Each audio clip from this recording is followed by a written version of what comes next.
सारे दोस्तों को मेरा प्यार भरा नमस्कार। हिंदी मीडियम की श्रृंखला में कल जो मैंने अंतिम बिंदु आप सबके सामने प्रदर्शित किया था उसका नाम था त्वरण। त्वरण क्या होता है? त्वरण होता है वेग परिवर्तन की दर को त्वरण कहते हैं। इसके पहले आप ये पढ़ चुके थे कि गतिज अवस्था क्या होती है, स्थित अवस्था क्या होती है, चाल क्या होती है, वेग क्या होता है, त्वरण क्या होता है और विस्थापन क्या होता है। अब इन्हीं बेसिस पे अगर हम ये बात करें कि हमें सारी चीज़ें मिल गई, तो इन्हीं चीज़ों को लेकर न्यूटन ने गति के 3 समीकरण बनाए थे। उन समीकरणों के बारे में आज हमें डिस्कस करना है, उन समीकरणों के बारे में आज हमें बात करनी है। तो न्यूटन के द्वारा दिया गया जो पहला समीकरण था वो था v equal you plus a T. जो द्वितीय समीकरण न्यूटन ने दिया था वो था s equal u t plus 1/2 a t square. जो तृतीय समीकरण दिया गया था वो था v square minus u square equal to 2as। अभी इतना याद रखो कि ये 3 समीकरण दिए गए थे। कहाँ से आए, कैसे आए, ये मैं आगे बताऊंगा। यहाँ पर अगर चीज़ों को डिस्कस करें, यहाँ पर अगर देखें तो ये जितनी क्वांटिटियाँ यूज हुई हैं v u a t s, ये सब क्या है? एक एक क्वांटिटी को लेते हैं। जो हमारा u है बेटा, वो किसी वस्तु के प्रारंभिक वेग को प्रदर्शित करता है। किस वेग को प्रदर्शित करता है? प्रारंभिक, यानी कि वस्तु किस वेग से शुरुआत कर रही है। जो v है वो आपके अंतिम वेग को प्रदर्शित करता है कि वस्तु किस वेग के साथ अपनी गति को समाप्त कर रही है। जो a है वो वेग परिवर्तन की दर अर्थात त्वरण को बताता है कि त्वरण क्या होता है। जो s है हमारा, वह दूरी व विस्थापन को प्रदर्शित करता है। जो यहां पर समय t का यूज किया गया है वह समय के लिए बताता है। तो कितने गति के समीकरण हैं? गति के मुख्यतः 3 समीकरण है। पहला v equal to u plus a t, दूसरा s equal u t plus half a t square, तीसरा v square minus u square equal to 2as।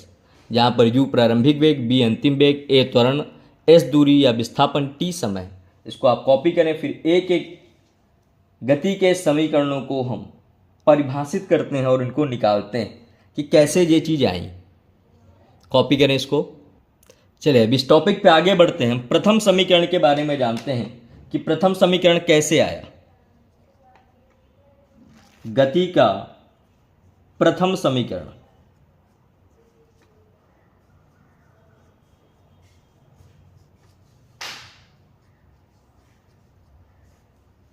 इस सीरीज में आपको पूर्णतः संपूर्ण जानकारी मिलेगी क्लास 9 से 12th तक की फिजिक्स की हिंदी मीडियम में।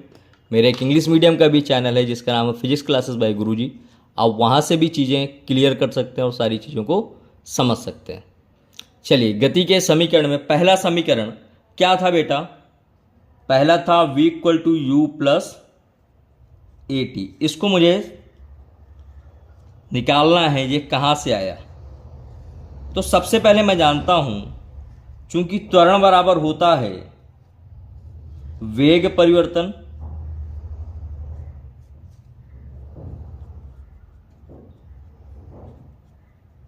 बटे समय। यह त्वरण की परिभाषा बताती है।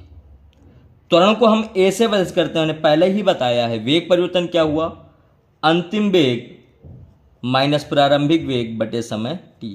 इस t का इधर तिर्यक गुणा करेंगे तो ए टी बराबर v माइनस यू। ठीक है, u को इधर ले आते हैं तो v बराबर क्या निकला हमारे पास? u plus a T. क्या आपका यही प्रथम समीकरण था? हाँ, यही प्रथम समीकरण था। तो यह आपका प्रथम समीकरण हुआ, जो इस प्रकार से आपने इसका न्यूमेरिकल रूप में प्रदर्शन देखा हुआ है। चलिए अब अगले टॉपिक पे आते हैं, तब तक आप इसको कॉपी करें। अब आते हैं, हमारा जो अगला बिंदु है वह है गति का द्वितीय समीकरण। गति का द्वितीय समीकरण कैसे आया, क्या होता है, सबसे पहले यह देखते हैं। तो s बराबर होता है you t plus 1/2 a t square, ये गति का द्वितीय समीकरण, ये हमने पहले ही लिख के रखा हुआ था। चलिए, चूंकि दूरी बराबर या विस्थापन बराबर क्या होता है, औसत वेग गुणे समय भी कह सकते हैं। औसत वेग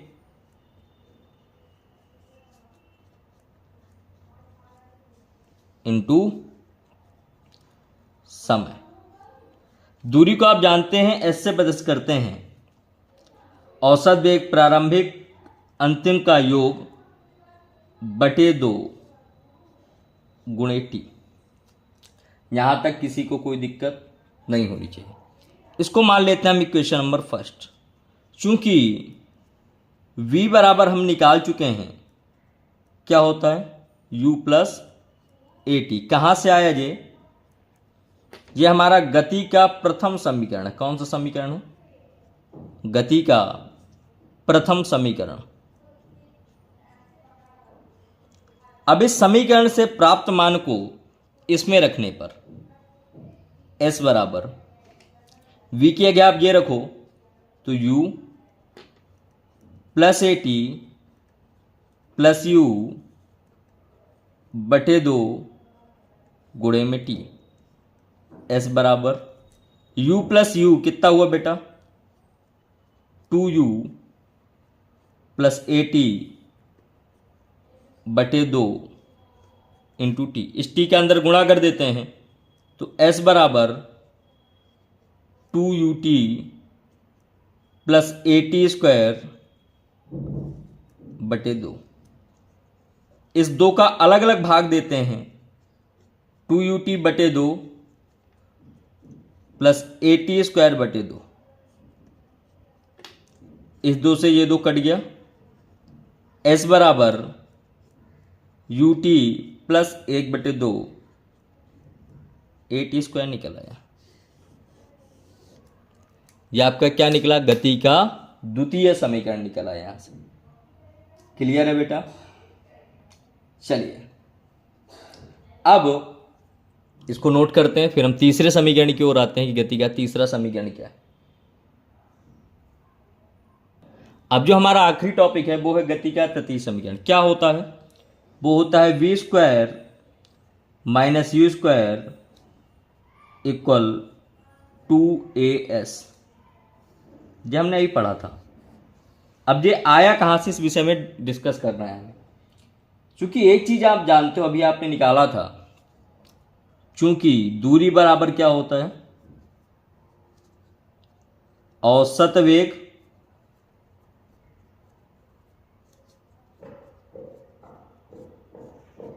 गुणे समय, यही होता है। तो s बराबर v प्लस यू